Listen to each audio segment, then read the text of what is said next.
Hi welcome to my YouTube channel टेकजीन।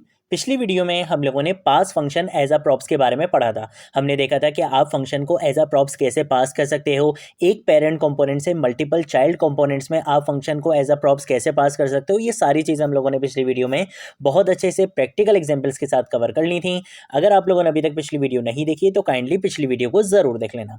आज की video को जो हमारा टॉपिक है वो है रिएक्ट फ्रेगमेंट के बारे में। ठीक है, तो मैं क्या करूँगा, मैं यहाँ पर आऊँगा और यहाँ पर आने के बाद मैं सबसे पहले यहाँ पे SRC फोल्डर पे क्लिक करूँगा और यहाँ पे क्लिक करने के बाद मैं क्या करूँगा, यहाँ पे एक न्यू फाइल बना लूँगा। ठीक है, किस नाम से बनाऊँगा, मेरे टॉपिक का नाम है रिएक्ट फ्रेगमेंट, तो मैं यहाँ पे एक फाइल बना लूँगा रिएक्ट फ्रेगमेंट के नाम से। ठीक है, .jsx लिख लूँगा तो यहाँ पे मेरा क्या बन जाएगा, रिएक्ट फ्रेगमेंट के नाम से एक कॉम्पोनेंट बन जाएगा। ये जो प्रीवियस फाइल्स थी इनको मैं यहाँ पे क्लोज कर दूंगा, रिएक्ट फ्रेगमेंट वाले कॉम्पोनेंट में आऊँगा, यहाँ पर आकर लिखूंगा RFCE।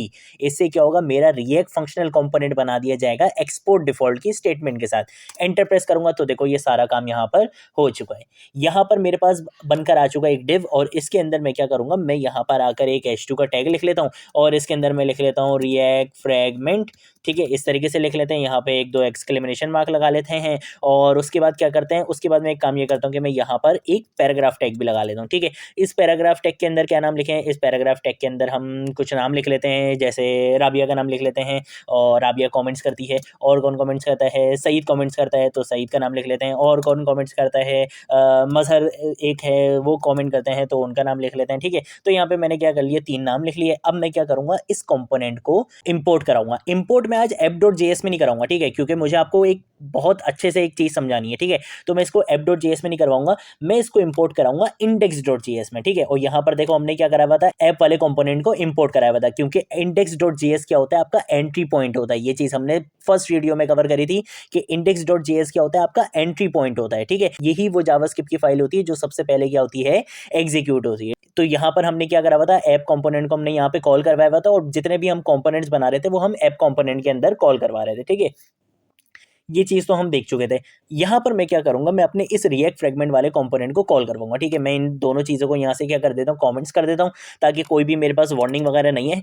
मैं यहाँ पर आऊँगा और यहाँ पर आने के बाद मैं क्या करूँगा, यहाँ पे मैं कॉल करवाऊंगा किसको, रिएक्ट फ्रेगमेंट वाले कंपोनेंट को। तो मैं यहाँ पे लिखूंगा रिएक्ट फ्रेगमेंट, जैसे ही लिखूंगा एंटर प्रेस करूंगा तो देखो ये यहाँ पे क्या हो चुका है, इंपोर्ट हो चुका है। ठीक है, यहाँ पे आप देख सकते हो इसने क्या कर लिया, यहाँ पे देखो इसको इंपोर्ट कर लिया। ठीक है, अब यहाँ पर काम क्या हो रहा था, ये चीज़ हमने स्टार्टिंग की वीडियोस में भी देखी थी, मैं आपको दोबारा समझा देता हूँ। यहाँ पर हमने क्या बोला है कि भाई रिएक्ट डॉम को चिपका दो, मतलब जितने भी कंपोनेंट्स आप बना रहे हो उसको चिपका दो। कहाँ पर चिपका दो, document dot gate element by ID, वो एलिमेंट जिसकी आईडी क्या है, रूट है। तो अगर हम यहाँ पर आते हैं, मैं आपको चल के दिखाता हूँ, अगर मैं यहाँ पर आता हूँ अपनी index.html की फाइल में और यहाँ पर आप देखो तो एक एलिमेंट बना हुआ है जिसकी आईडी क्या है, रूट है। तो अब जितने भी कंपोनेंट्स मैं बनाऊंगा वो किसके अंदर आएंगे, इस डिव एलिमेंट के अंदर आएंगे। ठीक है, तो मैं यहाँ पर आकर क्या करता हूँ, कंट्रोल एस से सेव करता हूँ। मैंने किस कंपोनेंट को पास करवाया, रिएक्ट फ्रेगमेंट वाले कंपोनेंट को।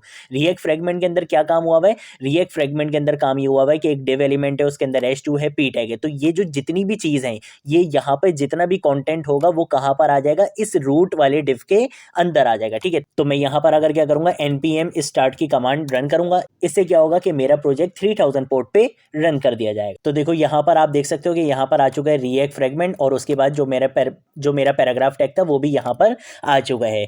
ठीक है, तो यहाँ पर इससे ये कंफर्म हो गया कि भाई मेरा जो रिएक्ट फ्रेगमेंट वाला कंपोनेंट था वो यहाँ पर सक्सेसफुली मैं यहाँ पे कॉल करवा चुका हूँ, इंपोर्ट हो रहा है, सारी चीज़ें सही चल रही हैं।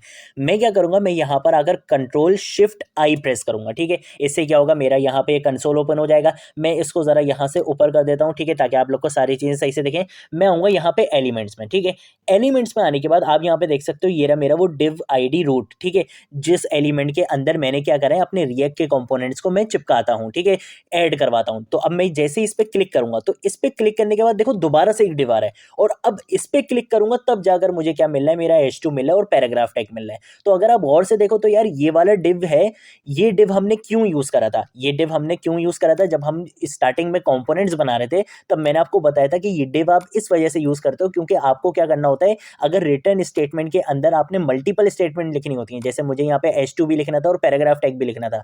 अगर मैं div टैग नहीं लिखता तो मुझे क्या मिल रहा था, एरर मिल रहा था कि आप एक सिंगल एलिमेंट के अंदर अपनी स्टेटमेंट को क्या कर लो, रैप कर लो। तो इस वजह से हम क्या यूज़ कर रहे थे, div यूज़ कर रहे थे। अगर मैं यहाँ पे div यूज़ करूँ या कुछ भी यूज़ करूँ तो उससे क्या हो रहा है कि जब यहाँ पे index.js ये बोल रही है कि भाई इस कंपोनेंट को क्या करो, इस वाले एलिमेंट के अंदर ऐड करवा दो, चिपका दो, तो फिर क्या हो रहा है, तो फिर हो ये रहा है कि वो यहाँ पे ये जो हमने एक्स्ट्रा डिव लगाया था, जो हमारी मजबूरी थी, क्योंकि हमने यहाँ पे क्या करना था, मल्टीपल स्टेटमेंट्स लिखनी थी, तो इस वजह से हमने यहाँ पे डिव यूज करा था, वरना इस डिव का हमें कोई काम नहीं था।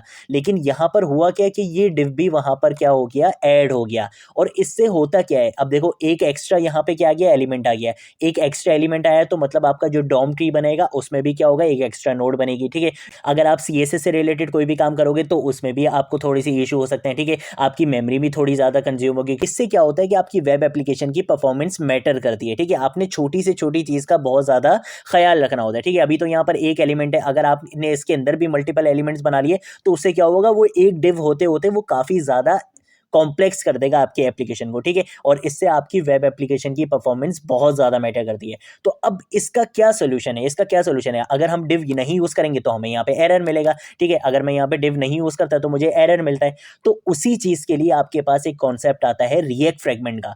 और अगर आप यहाँ पर आओ और यहाँ पर आकर आप डिव यूज़ नहीं करो, बल्कि आप यहाँ पे क्या लिखो, रिएक्ट डॉट फ्रेगमेंट लिखो। ठीक है, अब रिएक्ट फ्रेगमेंट को यूज़ करने के लिए आपके पास ये ज़रूरी है कि आपने इंपोर्ट रिएक्ट को लाजमी कराया हुआ हो। अगर मैं इसको यहाँ पे देखो कमेंट करता हूँ तो देखो यहाँ पे ये मुझे एरर दे रहा है, ये बोल रहा है कि भाई रिएक्ट को आप पहले इंपोर्ट कराओ। ठीक है, तो आपको यहाँ पे रिएक्ट को इंपोर्ट लाजमी कराना है। जैसे ही आप इंपोर्ट कराओगे और अगर आप डिव की जगह आप क्या यूज़ करोगे, रिएक्ट डॉट फ्रेगमेंट यूज़ करोगे। कंट्रोल-S से सेव करूंगा और अब मैं आपको यहाँ पे चल के दिखाऊंगा। तो देखो यहाँ पर क्या हुआ, ये मेरा डिव ID रूट था और अब यहाँ से देखो वो रिएक्ट फ्रेगमेंट आपको नहीं दिख रहा है। ठीक है, मैंने डिव की जगह क्या यूज़ करा, मैंने रिएक्ट फ्रेगमेंट यूज़ करा, तो रिएक्ट फ्रेगमेंट यहाँ पर ऐड नहीं हुआ है। डायरेक्टली आपको इसी डिव के अंदर, जिसकी आईडी क्या है, रूट है, उसके अंदर आपको डायरेक्ट मेरा कंटेंट मिला है, एक H2 का टैग और एक मेरा ये पैराग्राफ टैग। तो इस वजह से आप क्या यूज करते हो, रिएक्ट फ्रेगमेंट का कॉन्सेप्ट यूज करते हो, ताकि आपकी ये जो यहाँ पर एक एक्स्ट्रा नोड बन रही थी ना आपके डॉम में, यहाँ पर जो एक एक्स्ट्रा एलिमेंट आ रहा था जिसका कोई काम नहीं था, वो अब एक्स्ट्रा यहाँ पर ऐड नहीं होगा। तो इस वजह से आप क्या यूज करते हो, रिएक्ट फ्रेगमेंट का कॉन्सेप्ट यूज करते हो। अब क्या इसका कोई शॉर्ट हैंड है, यार मुझे ना ये अच्छा नहीं लग रहा कि मैं यहाँ पे रिएक्ट को इंपोर्ट कराऊं और फिर मैं यहाँ पे लिखूं रिएक्ट डॉट फ्रेगमेंट, मेरे से अगर स्पेलिंग मिस्टेक हो गई, कुछ हो गया तो फिर क्या होगा, ये वो। मैं ना भाई, मुझे ना हर चीज़ में ना शॉर्ट हैंड चाहिए होता है। क्या इसमें कोई शॉर्ट हैंड है? बिल्कुल है। आप क्या करो, आप इस इंपोर्ट रिएक्ट को भी यहाँ पे क्या कर दो, कॉमेंट कर दो। यहाँ से आके आप इस फ्रेगमेंट को भी हटा दो, और शॉर्ट करना है चलो इस डॉट को भी हटा दो, और शॉर्ट करना है चलो इस रिएक्ट को भी हटा दो। सिंपल इतना कर लो, ये क्या होता है आपके पास, रिएक्ट फ्रेगमेंट का शॉर्ट हैंड होता है। अगर मैं कंट्रोल-S से सेव करूंगा और अब आपको चल के दिखाऊंगा तो अब भी ये वैसे ही काम करेगा जैसे ये रिएक्ट फ्रेगमेंट में काम कर रहा था। देख रहे हो, ये मेरा डिव ID रूट है और इसके अंदर डायरेक्टली मेरा H2 का टैग आ गया और मेरा पैराग्राफ टैग आ गया। तो ये कॉन्सेप्ट होता है आपके पास किसका, रिएक्ट फ्रेगमेंट का। आप इस तरीके से भी यूज़ कर सकते हो। और अगर आप चाहते हो कि यार मैं रिएक्ट फ्रेगमेंट पूरा लिखूं तो फिर उसके लिए आपको क्या करना पड़ेगा, यहाँ पे इंपोर्ट रिएक्ट ही करना पड़ेगा। ठीक है, लेकिन ज़्यादातर जो यूज़ किया जाता है वो ऑब्वियसली शॉर्ट हैंड प्रॉपर्टी ही यूज़ की जाती है, तो आप इस तरीके से इसको यूज़ कर सकते हो। ठीक है, तो ये था हमारा आज का कॉन्सेप्ट। अगर कोई चीज़ नहीं समझ आए नीचे कॉमेंट सेक्शन में पूछ लेना, सोशल मीडिया अकाउंट्स में पूछ लेना, मैं ज़रूर आप लोगों को रिस्पॉन्ड करूँगा। इसके साथ साथ अगर आप लोगों ने अभी तक इस रिएक्ट JS की प्लेलिस्ट को एक्सेस नहीं करा है तो भाई जल्दी से इस प्लेलिस्ट को एक्सेस कर लो, ज़्यादा से ज़्यादा शेयर करो। बहुत अमेजिंग वीडियोस आने वाली हैं आगे, बहुत अमेजिंग कॉन्सेप्ट्स आने वाले हैं और बहुत ईजी और प्रैक्टिकल एग्जांपल्स के साथ मैं आपको सारे कॉन्सेप्ट्स कवर करवाऊंगा। यहाँ पर आपको रिएक्ट JS स्टार्टिंग से लेकर एंड तक सिखाई जाएगी। ठीक है, तो आज की वीडियो के लिए इतना ही। अब हम मिलेंगे नेक्स्ट वीडियो में नेक्स्ट टॉपिक के साथ, तब तक के लिए बाय बाय।